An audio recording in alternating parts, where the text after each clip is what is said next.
बिस्मिल्लाहिर्रहमानिर्रहीम। ये 5 मेथड्स के ज़रिए हमने ना रिग्रेशन लाइन है जो अप्लाई करनी है। रिग्रेशन लाइन के अंदर a प्लस बी एक्स, तो a और b की वैल्यूज़ जो है ना, ये a और b की ये वैल्यूज़ हमने फाइंड आउट करनी है। पांचों मेथड जो है ये इस डाटे के ऊपर अप्लाई हुए हैं। यहाँ पर हमारे पास एक x है और एक जो है हमारे पास ये y की वैल्यू है। हम इस x और y की वैल्यू से ये कॉलम बने हैं। x का स्क्वायर ले लिया, इधर से y का स्क्वायर ले लिया और इन दोनों को तरफ दी, ये एक्स वाई आ गया। इन पांचों कॉलम को सम करें। n आपके पास 5 वैल्यूज़ हैं। Summation x 15, y 30, x square जो है वो 55 और समेशन वाई स्क्वायर जो है वो 220 और एक्स वाई जो है ये आ जाएगा 110। पहला मेथड है by using method of least square. Method of least square के अंदर हम लोग जब मॉडल फिट करते हैं तो उसमें दो इक्वेशंस हमने फाइंड आउट करनी है। इनको हम नॉर्मल इक्वेशंस कहते हैं। ये मैथमेटिक्स का असूल है कि जितने पैरामीटर निकालने हैं उतनी इक्वेशन होनी चाहिए। हमारे पास यहाँ 2 पैरामीटर हैं जो हमने मालूम करना है, इस वजह से 2 नॉर्मल इक्वेशन बनानी है। अगर 3 पैरामीटर होते तो यहाँ 3 बननी थी, 4 होते तो यहाँ पर 4 बननी थी। अब ये पहली इक्वेशन कैसे बनी है, इसके ऊपर ना समेशन लगाएं, समेशन वाई, फिर ये ए के ऊपर जब समेशन आएगा तो ए चूँकि कांस्टेंट है इस वजह से एन आ जाएगा। बी के ऊपर जब समेशन लगेगी बी एक्स पे तो बी बाहर आ जाएगा और एक्स वेरिएबल पे समेशन आ गया। अब इस पूरी इक्वेशन को जब आप एक्स से ज़रब देंगे तो फिर साथ समेशन लगानी है तो ये दूसरी बन जाएगी। अब सवाल ये है कि जब इस एरर टर्म पे समेशन आएगी तो क्या होगा। तो जब आप एरर टर्म पे समेशन लगाएंगे तो ये ज़ीरो हो जाना है क्योंकि जो एरर टर्म है ना वो बराबर है y माइनस वाई कैप, इसके बराबर है ये आपका एरर टर्म। तो ये जब y में से y कैप निकालें और इसके ऊपर समेशन लगा लें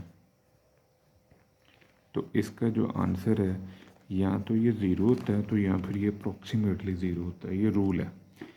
इस वजह से यहाँ जो जब आप एरर टर्म पे समेशन लगाएंगे तो ये एरर टर्म जो है ना ये ख़त्म हो जाएगी।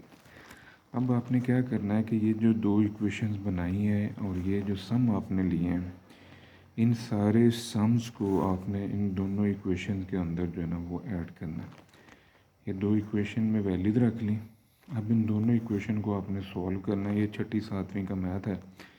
आपने इस पहली इक्वेशन को 3 से ज़रब दी है, ये मैंने ऑपरेशन लिख दिया जी। 3 से ज़रब देनी है पहली इक्वेशन को और फिर इसमें से 2 माइनस कर देनी है।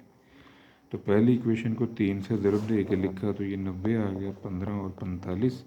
दूसरी इक्वेशन एज इट इज़, ये 15 15 से कट जाएगा, इसमें से इसे निकालें तो -20, इसमें से इसे निकालें तो -10। तो इससे आपके पास जो b की वैल्यू है b की वैल्यू आपके पास जो है ना वो आ जाएगी 2। अब आपने a निकालना, तो ये b की वैल्यू जो निकाली है इसको इक्वेशन नंबर 1 में फीड कर दें। इक्वेशन नंबर 1 ये है, यहाँ पर आपने b की कीमत रखी 2, तो ये 15 और 15 मिल के 30 हो गया। इनको मल्टीप्लाई करें 30 इस तरफ आके ये ख़त्म हो जाएगा क्योंकि 30 में से 30 गया 0, तो ए का आंसर आ जाएगा 0। अब ये जो ए बी की कीमतें आपने निकाली हैं वो इस मेथड में के ज़रिए वो ए की जगह पर 0 रख दें, बी की जगह पर 2। ये हमारा जो मॉडल एस्टिमेट हो गया तो इसके ऊपर ना कैप डाल दिया है। जो पहले आपने मॉडल लिखा हुआ देखें, ये वाला जो मॉडल है इसके ऊपर कैप नहीं है क्योंकि ये ऑब्जर्व्ड मॉडल है। ऑब्जर्व्ड मॉडल वो होता है जिसमें अभी वैल्यूज़ आपने रखनी है। तो जब आप ए और बी की कीमतें किसी मेथड के ज़रिए निकाल के रख लेते हो तो फिर उसके ऊपर कैप आ जाता है।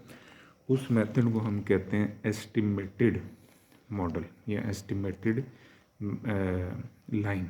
तो अब इस वजह से ए बी की कीमतें जब हमने रख दी हैं, अब इसका नाम जो है ना ये एस्टिमेटेड हो गया, इसके ऊपर कैप आ गया और इसमें से एरर टर्म ख़त्म हो जाएगी। क्योंकि जब भी किसी डाटे के ऊपर कोई ना कोई टेक्निक अप्लाई करके हम पैरामीटर निकाल लेते हैं तो फिर उसकी एरर टर्म जो है ना वो ज़ीरो हो जाती है, ख़त्म हो जाती है। ये है पहला मेथड। अब यही मॉडल जो है ये हमने एस्टिमेट करना है। और इसको एस्टिमेट करने के लिए अब हमने फार्मूले लगाने हैं। अब फार्मूले जो है ना ये दो हैं। पहले आ जाएगा जी by using the formula let y is equal to a plus B X plus error term be the observed simple linear regression model. अब इसमें b का ये फार्मूला है, a का फार्मूला ये है।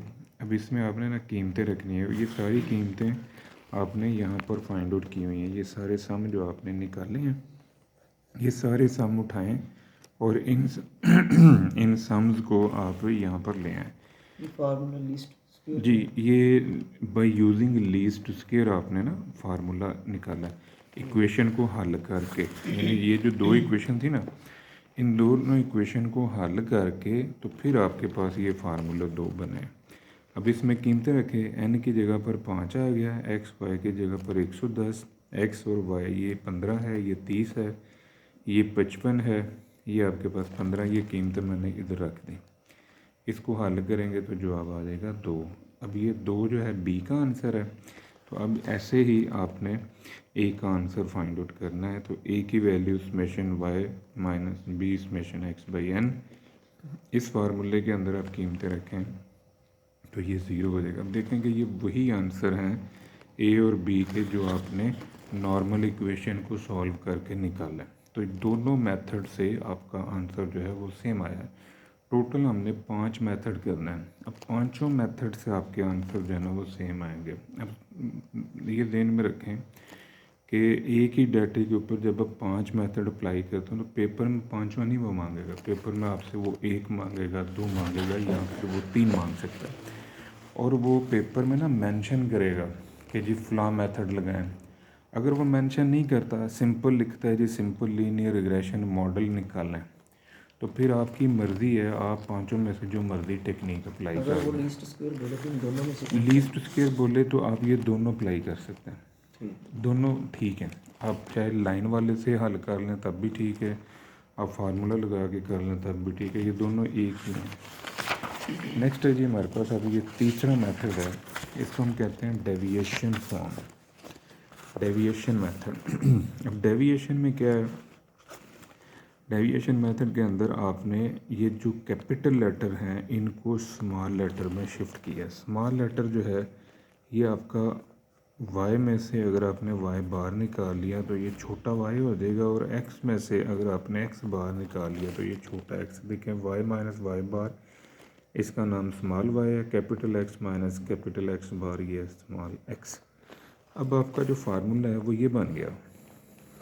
ये फार्मूला हमने अप्लाई करना है। यहाँ पर स्मॉल x और स्मॉल y का प्रोडक्ट यूज़ हुआ है। तो ये जो दो आपको कॉलम दिए हुए थे x y के, इनका पहले आपने मीन लिया समेशन x बाई एन करके, ये 3 आ गया, y माइनस y का बार समेशन y बाई एन 6। अब आपने क्या करना है कि x में से x का मीन निकाला, ये आंसर आ गई। यहाँ पर 1 रखें, ये 2 उठाएं यहाँ पर रखें, 3 उठाएं यहाँ पर रखें, 4 उठाएं यहाँ पर रखें, 5 उठाएं यहाँ पर रखें, ये कॉलम खुल जाएगा। ऐसे ही आपने y माइनस वाई बार, तो ये 2 जब यहाँ पर रखेंगे, 2 में से 6 गए, बाकी -4, 4 रखेंगे, 4 में से 6 गए -2, ये सीरीज़ खुल जाएगी। ये आपका स्मॉल लेटर आ गए x और y। अब इसका स्क्वायर ले लें, इसका स्क्वायर ले लें और इन दोनों को ज़रब दे दें। इन दोनों को ज़रब दी, ये आ गया, इन दोनों को ज़रब दी, इन दोनों को, इन दोनों, ये आपके पास सम आ गया इनका 20। इस कॉलम का स्क्वायर ले लें, -2 का स्क्वायर जो है ना ये 4 है, -1 का स्क्वायर जो है ये आपके पास 1 है, 0, 1 और 4। सिमिलर पैटर्न इनका स्क्वायर लें, ये कॉलम खुल जाएगा। इनको प्लस करें, प्लस करके आपने इस फार्मूले के अंदर ये वैल्यूज़ पुटअप कर दी। समेशन एक्स वाई का आंसर जो है वो 20 आया, ये एक्स वाई का प्रोडक्ट 20, और एक्स स्क्वायर का आंसर जो है वो 10 है। इन दोनों को तकसीम करें तो आंसर आपका वही 2 आ रहा है जो पिछले 2 मेथड से आपने निकाला है। अब ए रह गया आपका, तो जो ए है, ए निकालने के लिए आपके पास जो लाइन है सिंपल, ये लाइन है y is equal to b x. अब ये स्मॉल लेटर की लाइन है। स्मॉल लेटर को क्या करना है, स्मॉल लेटर को आपने कैपिटल में शिफ्ट कर दिया। ये देखें ज़रा, यहाँ पर ये कैपिटल फॉर्म में आ चुकी है ये वाली लाइन जो है, तो जब ये कैपिटल में आ जाएगी तो ये y की जगह पर क्या होगा, y माइनस 5 बार, तो बी एक्स माइनस एक्स बार। अब आपके पास